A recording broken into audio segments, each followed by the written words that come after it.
Hey everybody, thanks for coming back for another knife video. This one here, I lost track of which number it is, but continuing on with our working knives around the world, this video might turn out to be a little bit longer because I've got a little bit more to cover. And in this one here, we're gonna fly on over to Sweden and look at a couple of my interpretations of Mora knives. Mora knives, if there's any bushcrafters watching this, that might be your favorite bushcraft knife. There's quite a few different makers out there. Morkaniv, or however you pronounce it.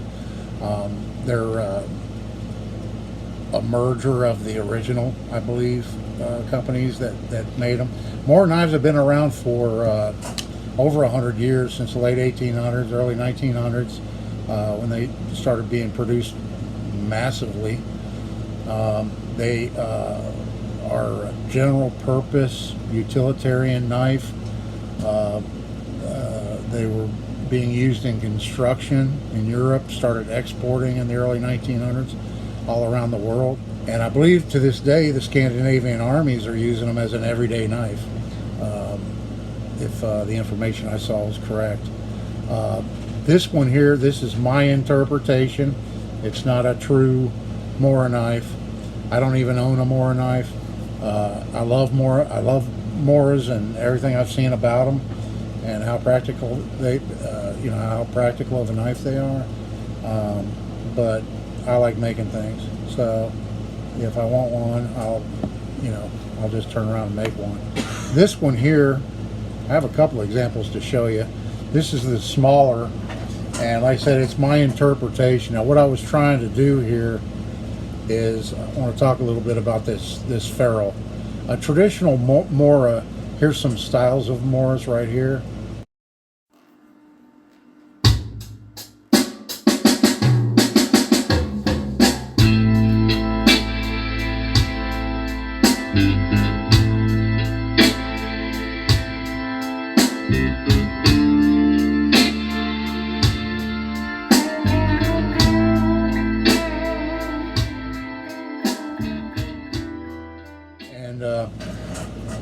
If you see, going back, even the real old ones had what I call a ferrule cap.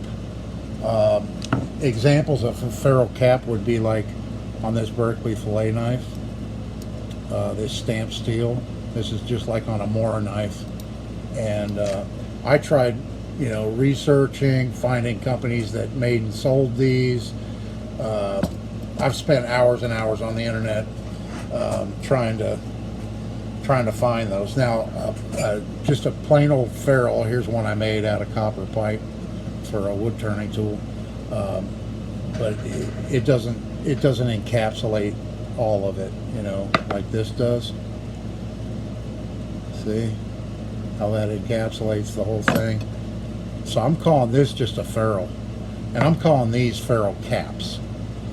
If there's a proper name for it, let me know down in the comments. I would love to hear it. But like I said, I did a ton of research trying to find a company. You may have seen this in a past video, but here was some old stamping dies that I had, and I ground this down trying to make one. And I tried to make one out of copper. I tried to make one out of thin stainless steel, and I tried heating it first and all that. And I just, you need to have a big hydraulic press, and I'm sure that's how they're made. With big they just pop. It slams down and makes 100 of them at a time or whatever, and cuts them out and everything. Here's another example of a ferrule cap on this cheap turning tool, and I would love to be able to buy these or make them, at least get maybe a half a dozen or a dozen of them. What I did here is I took a piece of stainless pipe and I slotted it and cut it and peened it over to make like a ferrule cap, and then I put a little gold trim in there, and this is a piece of wenge. Wedgewood for the handle, and with a small blade, and didn't have a sheath for it, and had made that years ago, and never had a sheath for it or anything. Wasn't really happy with the way the ferrule cap came out, and threw it in my junk drawer. But for this Working Knives Around the World series, I pulled it out and I made a dangle sheath for it. And there again, I'm using that patent leather that I have, and because I'm real low on the heavyweight stuff.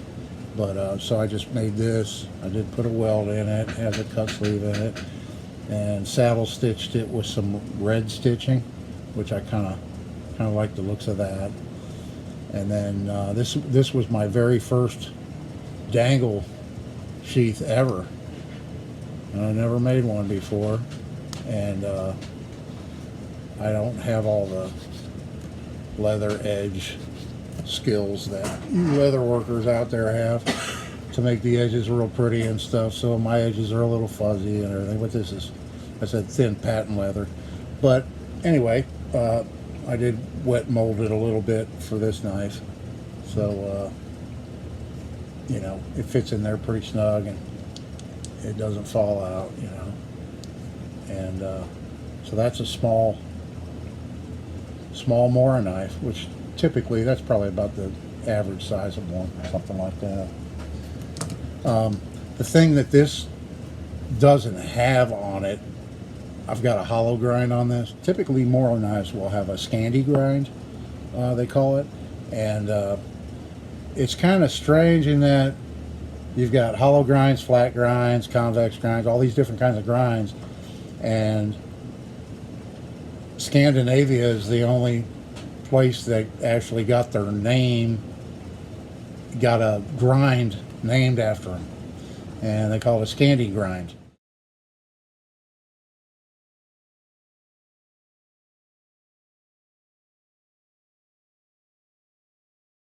Generally their blades are thicker, a little bit thicker, probably twice the thickness of this one here that I got. But yeah, Scandi grind. And I'm not really a big fan of a Scandi grind, and you know, that might be contradictory to what a lot of you out there watching this are thinking, but it's all in what you're using the knife for, you know.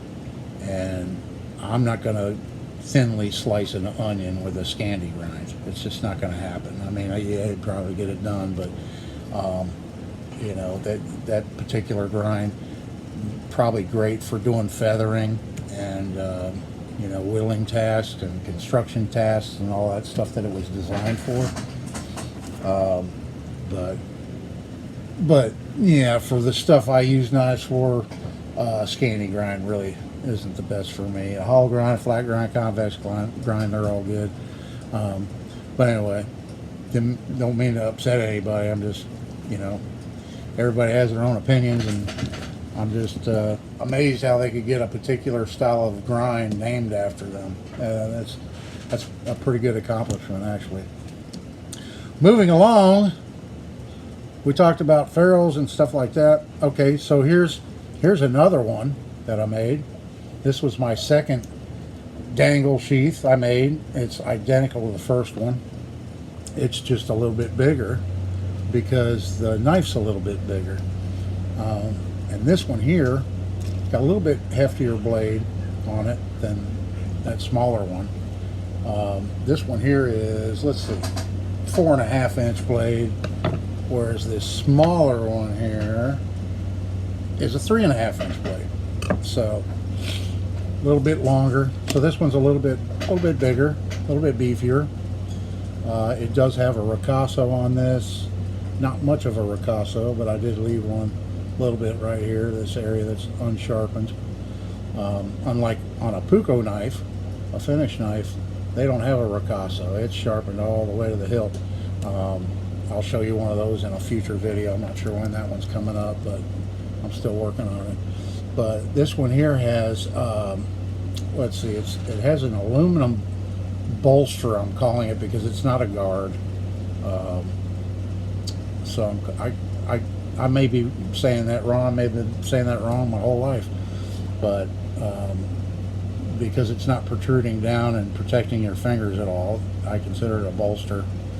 And this one's aluminum, just because it's easy to work with, and you know, polishes up pretty nice. And then there again, I have a piece of spalted wild olive wood that I got a big chunk of years ago, and I love using it. It's a nice hardwood with nice figuring in it and stuff. And then I put a rosewood pommel I attached on the end of it. So it is, you know, stick tan construction, no pins, it's all epoxied. It's got a really nice feel to it. It's balanced really well. Good all around utilitarian knife. This one probably I could have made with an inch shorter blade than this, and it still would be just as functional, but you know, I just opted to make it a little bit bigger. I think it kind of looked good with that handle size, with that blade length and everything, kind of matched it. So yeah, this one here fits in there nicely, and it doesn't come out, and it's got the dangle, and real happy with the way these came out. If I could make ferrule caps, or find a place where I could acquisition some, yeah, I'll definitely use them in future knife projects. But I've got a brass ring on these that I made kind of bent up into D-rings. I bought some D-rings, nickel plated D-rings, but they're too big. They didn't look right with this. I would have had to go with a ridiculously wide belt strap on it, so I didn't use those. I just made some out of some brass I had laying around, and yeah, bent over tab and, you know, used a brass rivet there. And this, I used the same wax coated sail twine, red colored on both of these, with that, you know, they're getting that patent leather on them. So anyway, that's our trip to Sweden today, looking at a couple of my interpretations of Mora knives. Yeah, appreciate you coming back and watching my Working Knives Around the World series. I hope you're enjoying them. I'm sure enjoying making them, and you know, learning a little bit. Every day's a school day, you know, and I'm learning. That was one of the reasons I chose to do this knife series, is so I can learn a little bit more, and I can challenge myself. You know, my first dangle sheath that I've made my whole life. I couldn't even count how many sheaths I've made, but I never made a dangle sheath before, and yeah, I'm looking forward to making some more of those because I really like them. And yeah, there again, if you know anything about ferrule caps, or what their proper name is, or if there's any company out there making them and selling them, let me know. I prefer them if they were in like stainless steel, but if they were, you know, even nickel plated or something like that, that would be fine. You know, I'm not trying to infringe on anybody's patent rights or anything like that, but I just like the fact that, you know, it closes up, you know, protects more of that exposed wood, like a regular ferrule has that exposed wood right here. You can see if this didn't have that ferrule, it's cracked just from the use of it. It cracked the wood. And if it didn't have the ferrule, you know, it'd be split all the way down through the handles. So ferrules are definitely a needed feature on a lot of tools. And if I could, you know, fabricate some ferrule caps where they looked, you know, came out decent and everything, that would make my day. That would be great. So anyway, this is Dave. I'll see you in the next one.